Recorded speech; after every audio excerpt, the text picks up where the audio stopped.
Next, I'm going to put this exhaust back together. I am going to see if I can get away with reusing this gasket. It is in pretty good condition. Sometimes a bit of a wire brush on it will get rid of any carbon. I also want to put a wire brush just on the threads here, just so that they go back nicely.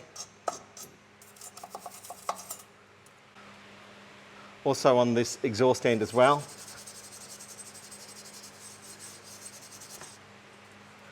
Just want to make sure that it's clean. Now I can feed this exhaust back up in place.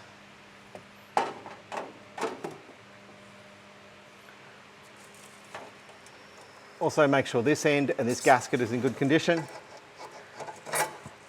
Sit that there.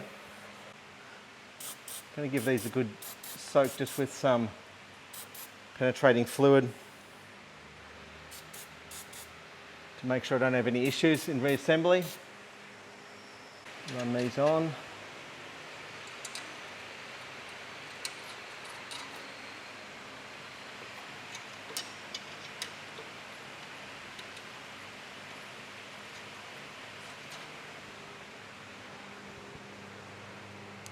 Slide that exhaust back forward.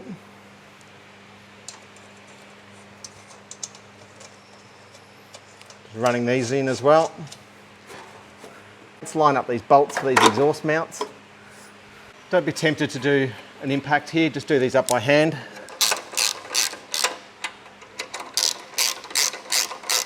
So don't put too much muscle on them.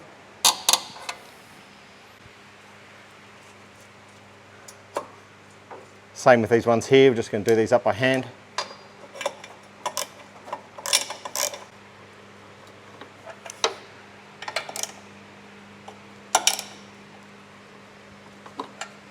Now before I tighten these up here, I'm just going to make sure that everything's sitting there how it should. Then we can tighten up these two.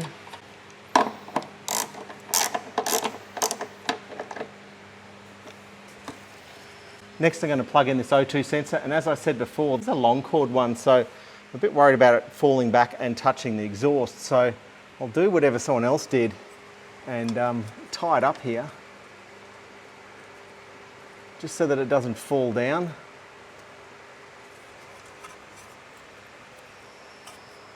There's a couple of clips and things up here. I may get a cable tie later and just make sure it's secure.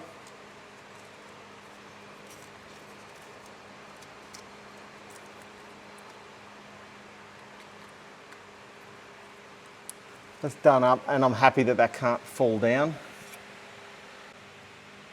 Next, I want to put this dipstick tube back in place. Make sure that this O-ring here is in good condition.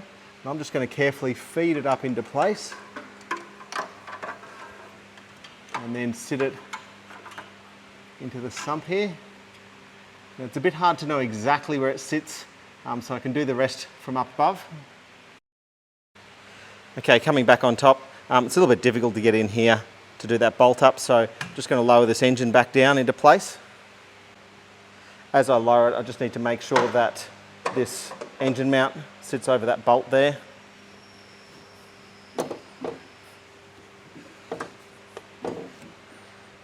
And it's just lowering nicely.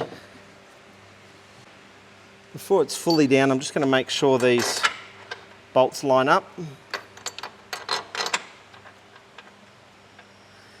Just because it can move a little bit.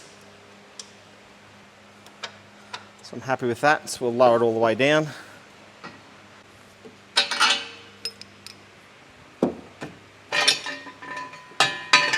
Now zip these bolts back in.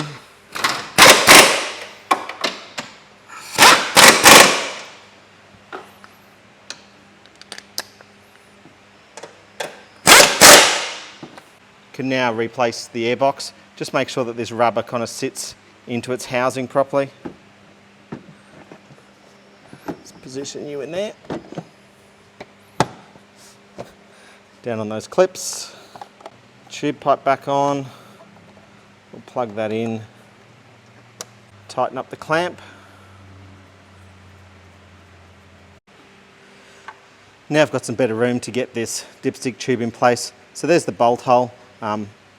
It is fitting in there fairly tight for whatever reason, so I'm just going to have to press it down and get that bolt started.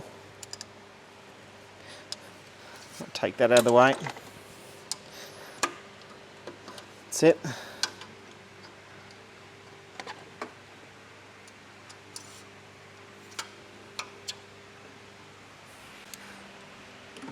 Zip that back up.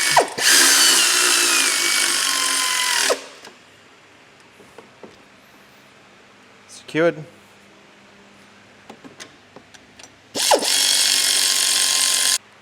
Okay, so that's the bulk of the work done. The next thing we really need to do now is just wait for this silicone to dry. So make sure you read the instructions on your silicone as to how long they suggest that's going to take to dry. Personally, I love to leave them overnight. That way I come back in the next morning and check them out and fill them up with oil and make sure we've got no leaks. Okay, it's the next day. I'm 100% sure that silicone is now cured and dried. So we're going to start the car up and hop underneath and check for any leaks or concerns.